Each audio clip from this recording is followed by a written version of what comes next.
نحمد الله العظيم نصلي ونسلم على الرسول الكريم أما بعد فقد قال الله سبحانه وتعالى في كلامه القديم والفرقان الحميد أعوذ بالله من الشيطان الرجيم بسم الله الرحمن الرحيم ما كان لأهل المدينة ومن حولهم من الأعراب أن يتخلفوا عن رسول الله صدق الله العظيم.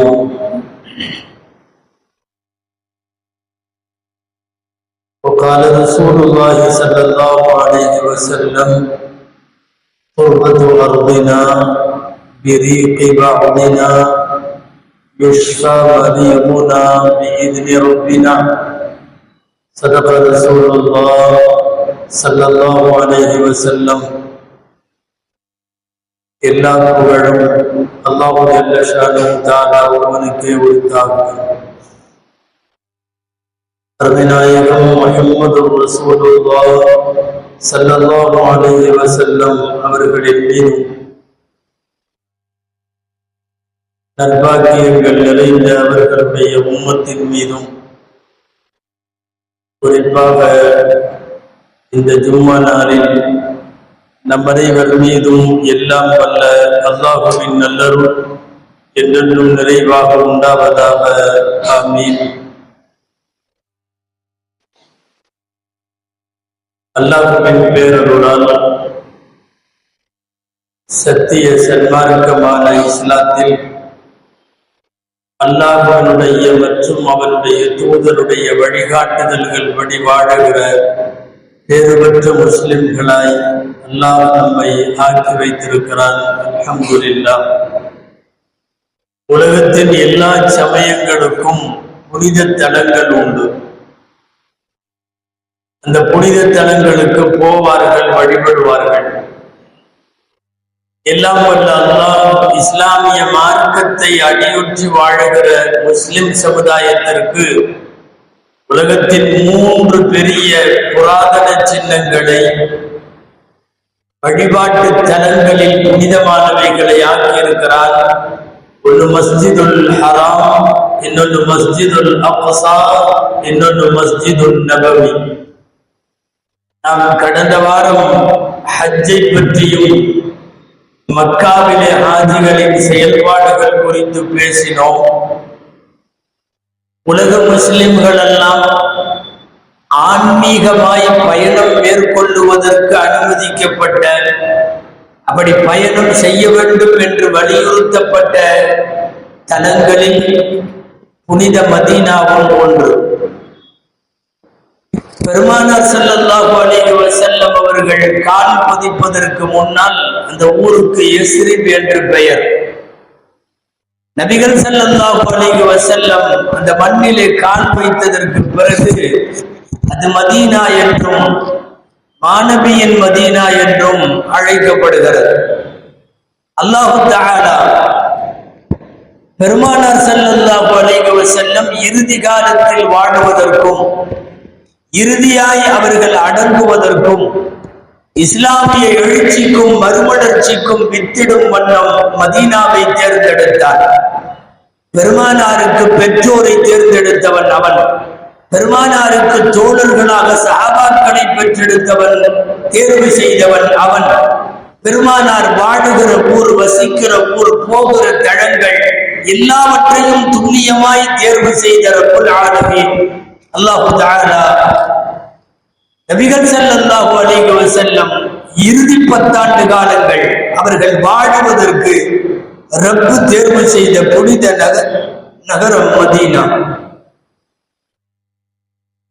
மக்காவினுடைய மக்கள் ஏற்றுக்கொள்ள மறுத்த போது, தாயிஃபுடைய மக்கள் அடித்து துரத்திய போது, நீங்கள் எங்கள் ஊருக்கு வாருங்கள் என்று பெருமானார் ஸல்லல்லாஹு அலைஹி வஸல்லம் அவர்களை விருந்தாளியாய் தங்கள் ஊருக்கு அழைத்த முதல் கூட்டம் மதீனத்து மக்களின் கூட்டம். அல்லாஹ் அவர்களுக்கு அன்சாரிகள் என்று பெயர் சூட்டி அழகு பார்க்கிறான் குர்ஆனில். அந்த அடிப்படையில் மதீனா உலகத்தின் சிறந்த பூமி, புண்ணிய பூமி. மார்க்க அறிஞர்களிடத்தில் இப்படி ஒரு கருத்து வேறுபாடு உண்டு. உலகத்தில் சிறந்தது மக்காவா அல்லது மதீனாவா, எது சிறந்தது என்று ஒரு விவாதம் உண்டு. பெரும்பாலான பேருடைய கருத்து மக்கா தான் சிறந்தது. அதற்கு பல்வேறு காரணங்கள் இருந்தாலும் முக்கியமானது 2 காரணம். ஒன்று, அல்லாஹ்வின் வீடு என்று சொல்லப்படுகிற பைத்துல்லா, கஅபத்துல்லா இருப்பது மக்காவில். எனவே மக்கா சிறந்தது. அல்லது ஒரே ஒரு அமலுக்கு 1,00,000 நன்மைகளை பெற்று தருவது மக்கா தான். அது மதீனா அல்ல, ஜெருசலம் அல்ல, வேறு உலகத்தின் எந்த நகரமும் அல்ல. 1,00,000 என்கிற அடிப்படையில் நன்மைகளை பெற்று தருகிற மக்கா அதுதான் சிறந்தது மதீனாவை விட என்று சொல்பவர்களுக்கிடையே மதீனா தான் சிறந்தது என்று சொல்லுபவர்களும் உண்டு. மங்கா புகழ் பெற்ற ஹதரத் உமர் இப்னு அல்-கத்தாப் ரலியல்லாஹு அன்ஹு அவர்கள், அவர்களுடைய மகனும் மிகப்பெரிய ஹதீஸ் அறிவிப்பாளருமான அப்துல்லாஹ் இப்னு உமர் ரலியல்லாஹு அன்ஹு மதீனாவின் இமாம் என்று அறியப்பட்ட இமாம் மாலிக் ரஹ்மத்துல்லாஹி அலைஹி, இவர்களெல்லாம் மதீனாவே சிறந்தது என்பார்கள். ஆனால் இந்த கருத்து வேறுபாடுகளுக்கு இடையில் ஒரு ஊர்ஜிதமான விஷயம் உண்டு. என்னன்னா, மக்கா சிறந்தது என்று சொல்லுபவர்களும் மதீனாவில் பெருமானார் ஸல்லல்லாஹு அலைஹி வஸல்லம் அடங்கி இருக்கிற அந்த பகுதி, பெருமானார் அடங்கி இருக்கிற அந்த பூமி மக்காவை விடவும் சிறந்தது என்று சொல்லுகிறார்கள். பொதுப்படையாக வேண்டுமானால் மதீனாவை விட மக்கா சிறந்தது எனலாம். ஆனால் நபிகள் நாயகம் துயில் கொண்டிருக்கக்கூடிய புண்ணிய பூமியான அந்த ஸ்தலம் உலகத்திலே இருக்கிற எல்லா நகரங்களை விட, ஏன் மக்காவையும் விட அதுதான் சிறந்தது என்று சொல்லுவார்கள். அதனால் தான் உமர் ரலியல்லாஹு அன்ஹு காலமெல்லாம் கேட்ட 2 துஆ, 2மே கபூல் ஆகிவிட்டது. அல்லாஹும்ம ர்ஸுக்னி ஷஹாதத்தன் ஃபீ சபீலிக், யா அல்லாஹ் உன் பாதையிலே எனக்கு ஷஹீதின் மரணம் வேண்டும். அது கபூல் ஆகிவிட்டது. அவர்கள் தொழ வைக்கிற போது எதிரியால் கொல்லப்பட்டு ஷஹீதானார்கள். 2வது துஆ, வஜஅல் மௌதி ஃபீ பலதி ரசூலிக், யா அல்லாஹ் எனது மரணம் உன்னுடைய ரசூலின் ஊரிலே வேண்டும். பொதுவா போருக்கு போறதுன்னா வெளியே தான் போகணும், எங்காவது மைதானத்துல தான் போகணும். இவர் ஷஹீதாகணும்னு கேட்கிறாரு, ஆனா ரசூலுல்லாஹ் வாழுகிற மதீனாவுல மௌத்தாகணும்னு கேட்கிறாரு. எப்படிதான் சாத்தியமாகுமோ என்று நிறைய பேர் சொல்லிக் கொண்டிருந்தார்கள். அல்லாஹ் சாத்தியப்படுத்தினான். அதே மதீனாவில், அதே மெஹராவில் அவர்கள் தொழ வைக்கிற போது கொல்லப்படுகிறார்கள். ஷஹீதின் அந்தஸ்தும் கிடைக்கிறது, மதீனத்து மண்ணிலே உயிர் விடும் பெரும்பாக்கியமும் கிடைக்கிறது. உமர் ரலியல்லாஹு அன்ஹு போன்றவர்களிடம் உலகத்திலே இருக்கிற பூமியின் எல்லா பகுதிகளையும் விட மதீனத்து மண்ணே சிறந்தது. எம்பெருமானார் ஸல்லல்லாஹு அலைஹி வஸல்லம் நுழைகிற வரைக்கும் எஸ்ரிப் என்று பெயர். எஸ்ரிப் முதல்ல பெயர், அது ஒரு நல்ல பொருள் அல்ல. அதற்கு கஷ்டம், சிரமம் என்றெல்லாம் நிறைய பொருள் உண்டு. அந்த எஸ்ரிப் என்பது ரசூலுல்லாஹ் கால் பதித்ததற்கு பிறகு மதீனாவாய் மாறுகிறது, மதீனாவாய் மலர்கிறது. மதீனா என்றாலே பட்டணம் என்று பொருள். உலகத்தில் ஒரு பட்டணத்திற்கே பட்டணம் என்று மட்டும் பெயர். அது மதீனத்து நபி, நபியுடைய பட்டணம் என்றதற்கு பெயர். ஒரு முற்பகல் வேளை, ஒரு திங்கட்கிழமை மத்தியான நேரத்திற்கு முன்னால் பெருமானார் ஸல்லல்லாஹு அலைஹி வஸல்லம் சற்றேற குறைய ஒளிந்து மறைந்து 14 நாட்களுக்கு பின்னாலே அவர்கள் மதீனாவிலே நுழைகிறார்கள். மதீனாவின் நுழைவாயிலேயே வரவேற்பதற்கு திரண்டிருக்கிற மக்கள் எல்லா வயதை சார்ந்தவர்கள். கூன் விழுந்த கிழவர்களிலே இருந்து குழந்தைகள் வரைக்கும் வந்து மதீனாவின் வாயிலே நிற்கிறார்கள்.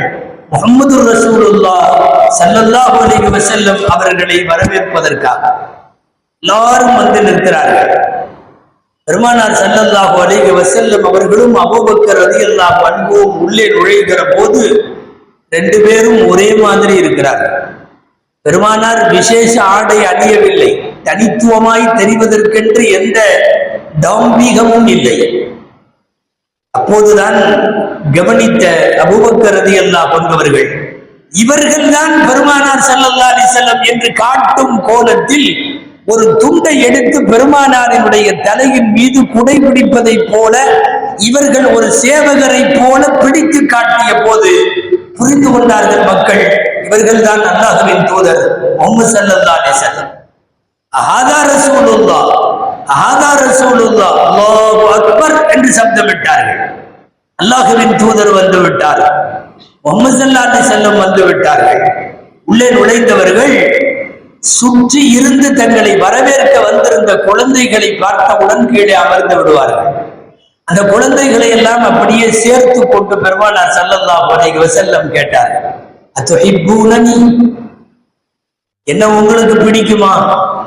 நீங்கள் என்னை நேசிப்பீர்களா? என்ன உங்களுக்கு பிடிக்குமா என்று கேட்பார்கள். ஆம் அல்லாஹ்வின் தூதரே, குழந்தைகள் அப்படி பதில் சொல்லும். வல்லாஹி இன்னி லஉஹிப்புக்கும், அல்லாஹ்வின் மீதானையாக நானும் உங்களை நேசிக்கிறேன். குழந்தைங்க பாணியில சொன்னா எனக்கும் உங்களை பிடிக்கும் என்று ரசூலுல்லாஹ் ஸல்லல்லாஹு அலைஹி வஸல்லம் சொல்லிவிட்டு அந்த குழந்தைகளோடு உள்ளே நுழைகிற அந்த ஹிஜ்ரத்தினுடைய இறுதி நாள் திங்கட்கிழமையில இருந்து 10 ஆண்டு காலங்கள் பெருமானார் ஸல்லல்லாஹு அலைஹி வஸல்லம் அவர்களால் மிக மிக மிக பிரியமாக காதலிக்கப்பட்ட புண்ணிய பூமி மதீனத்து மண். நாடு முழுக்க ஹாஜிகள் எல்லாம் இப்போது கிளம்பி போய் கொண்டிருக்கிற நேரம் இது. அவர்கள் மதீனாவுக்கு போவார்கள். மதீனாவில் பெருமானார் காலத்தினுடைய பசுமையான நினைவுகளை தாங்கிக் கொண்டவர்கள் மதீனாவிற்கு போக வேண்டும். எல்லா சிறப்பான இடங்கள் எல்லாம் மக்காவில், மஸ்ஜிதுல் ஹராம் மக்காவில், கஅபத்துல்லா மக்காவில், ஹஜருல் அஸ்வத் மக்காவில், ஜம்சம் கிணறு மக்காவில், முல்தசம் என்கிற துஆ ஒப்புக்கொள்ளப்படுகிற இடம் மக்காவில், ஹதீம் என்கிற கஅபாவினுடைய ஒரு பகுதி மக்காவில், எல்லா மினா மக்காவில், அரஃபா மக்காவில், முஸ்தலிஃபா மக்காவில், ஜமராத்துகள் மக்காவில், அத்தனையும் மக்காவில். ஆனால் நாயகம் கையேந்தி கேட்ட துஆ புகாரி முஸ்லிம் ரெண்டிலும் வரக்கூடிய ஹதீஸ் என்ன தெரியுமா? அல்லாஹும்ம ஹப்பிப் இலைனல் மதீனா கமா ஹப்பபத இலைனா மக்கத அவ் அஷத்த. இது நபிகளாரின் துஆ. யா அல்லாஹ், எங்களுக்கு மதீனாவின் நேசத்தை கொடு. எந்த அளவுக்கு கொடு? நீ மக்காவின் நேசத்தை எங்களுக்கு கொடுத்ததை போலவோ அல்லது அதை விட அதிகமாகவோ மதீனாவின் நேசத்தை கொடு. மக்காவை நேசிப்பதை விடவும் கடுமையாக மதீனாவை நேசிக்கலாம் என்கிற வார்த்தை அன்னலாரின் இந்த துஆவில் வெளிப்படுகிறது. அதே புகாரி முஸ்லிம் ரெண்டிலும் தனியாக ஒரு பாடத்திலே அனஸ் ரலியல்லாஹு தஆலா அன்ஹு அறிவிக்கிற அறிவிப்பு வருகிறது. பெருமானார் ஸல்லல்லாஹு அலைஹி வஸல்லம் துஆ செய்கிறார்கள், அல்லாஹும்ம ஜஅல் பில் மதீனதி லிஃபை மா ஜஅல்த லிமக்கத மினல் பரக்கா. யா அல்லாஹ், மக்காவிற்கு நீ வழங்கிய பரக்கத்தை போல் 2 மடங்கு பரக்கத்தை யா அல்லாஹ் மதீனாவிற்கு கொடு. புகாரி முஸ்லிம் ரெண்டிலும் இந்த ஹதீஸ் இருக்கிறது. பெருமானார் ஸல்லல்லாஹு அலைஹி வஸல்லம் மதீனத்து மண்ணிற்காக அவர்கள் கேட்ட பிரதானமான பிரார்த்தனைகள் இந்த 2. பெருமானார் ஸல்லல்லாஹு அலைஹி வஸல்லம் அவர்கள் அந்த புனித மதீனாவிற்காக வேண்டி வாயில இருந்து உதிர்த்த வார்த்தைகள். சாதாரண இடம் அல்ல மதீனா.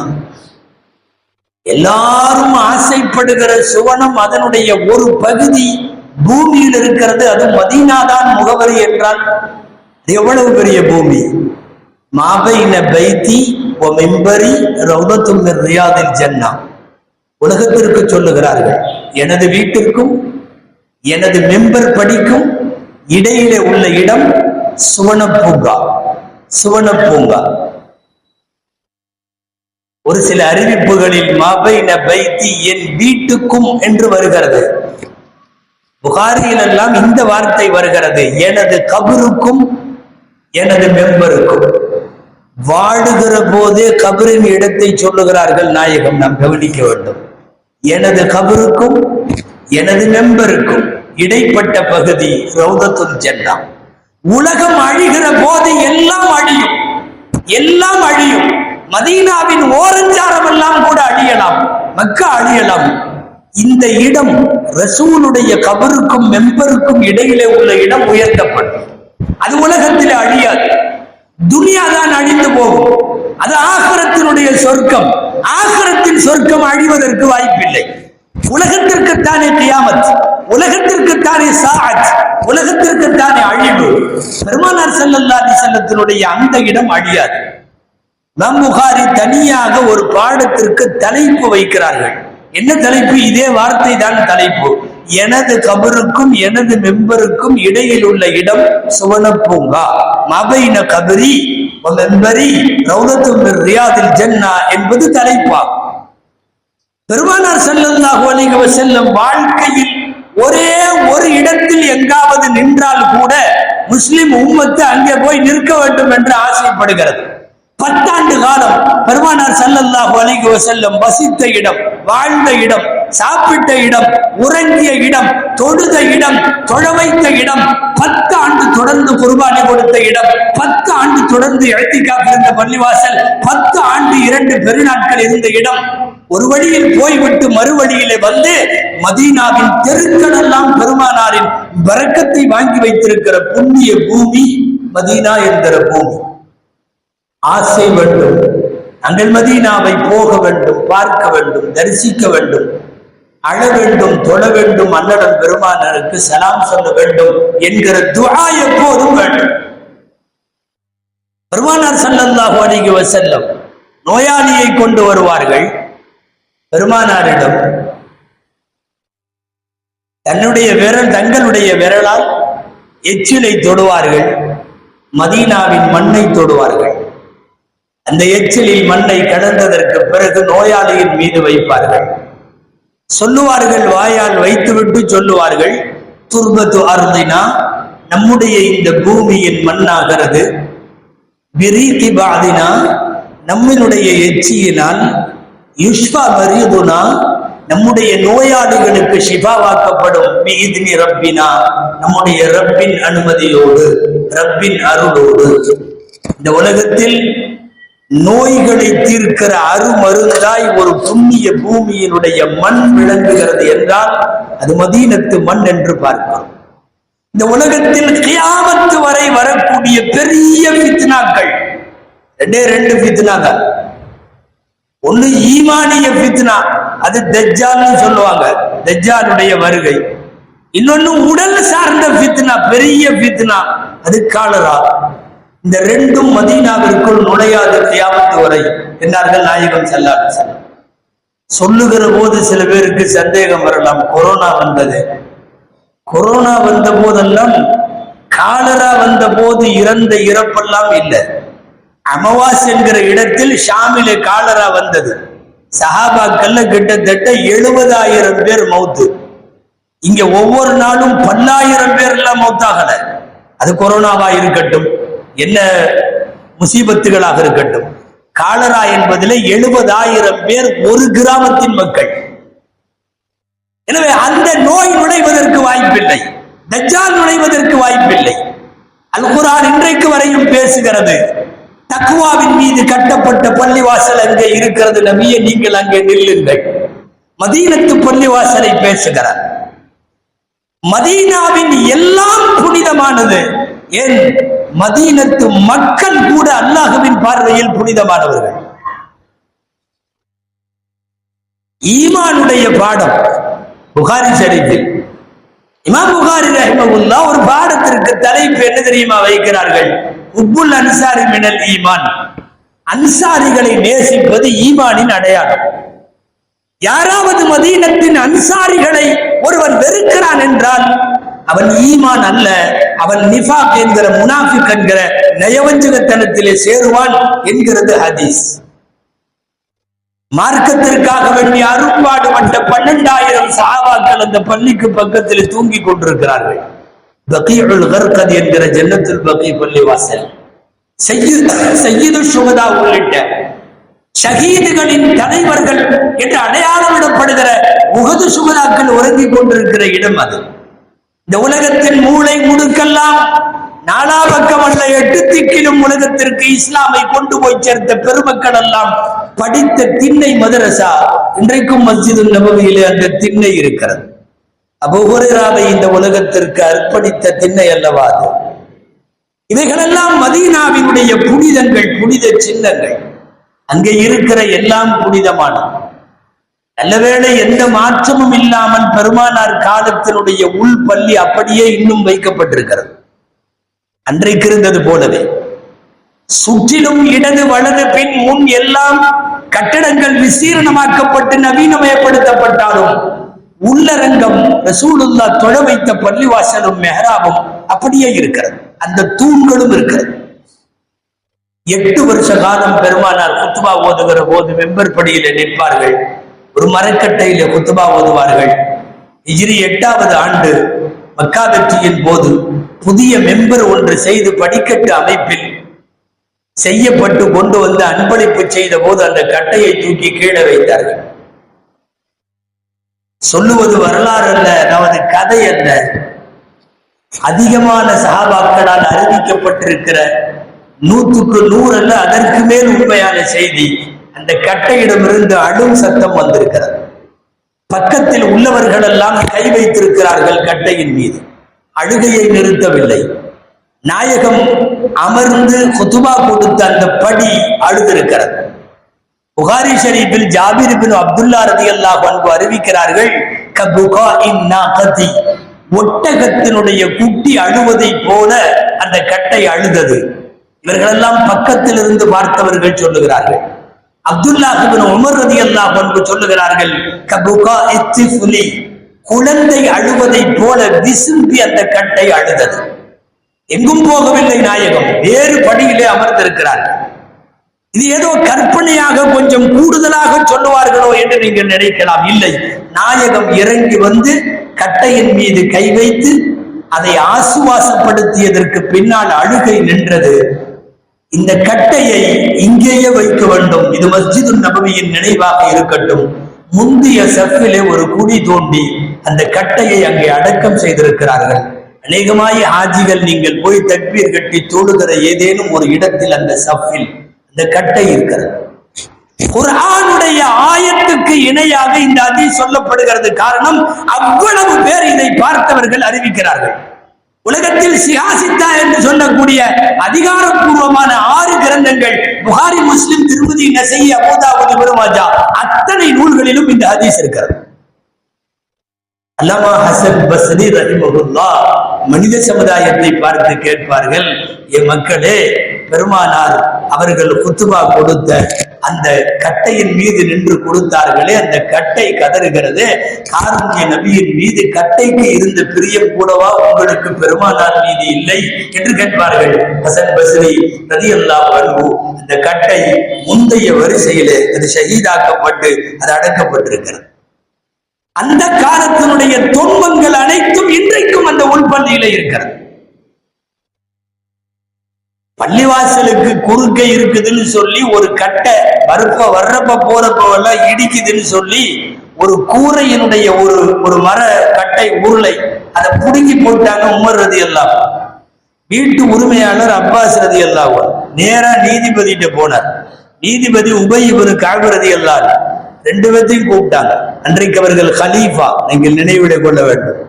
விசாரணைக்கு கூப்பிட்டு உமரையும் நிற்க வைத்து இவர்களையும் நிற்க வைத்த போது அப்பாஸ் வீட்டு உரிமையாளர் சொன்னார், ரசூலுல்லாஹ் வைத்த குச்சி, அதனால தான் நான் எடுக்காம இருந்தேன்.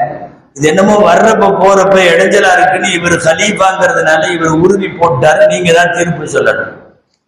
கலீஃபாவை நிற்க வைத்து தீர்ப்பு சொன்னார்கள் உபய் இப்னு கஅப், புடுங்கிய நீயே போய் நின்று அதை பொருத்த வேண்டும். அந்த பொருத்துகிற போது ஒரு ஓட்டை ஏற்பட்டது. இன்றைக்கு வரையும் அந்த ஓட்டை இருக்கிறது.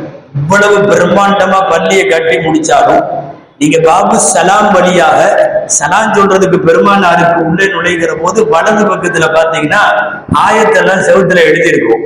அதுல வத்த கூனியா உள்ளில் அல்பாவன் இருக்கும். அந்த வத்த கூனியில உள்ள நூல்ல ஒரு ஓட்டை போட்டு வச்சிருக்கு. அந்த ஓட்டையை இன்னும் அடைக்கல. 1400 வருஷத்தை தாண்டிடுச்சு. அந்த ஓட்டையை கியாமத்து வரை யாரும் அடைக்க மாட்டாங்க. உபய் இப்னு கஅப் தீர்ப்பு சொல்லி உமர் ரலியல்லாஹு அன்ஹு பொருத்தி வைத்த துவாரம் அது. இந்த துவாரம் இன்றளவும் அப்படியே அடையாளத்திற்கு வைக்கப்பட்டிருக்கிறது.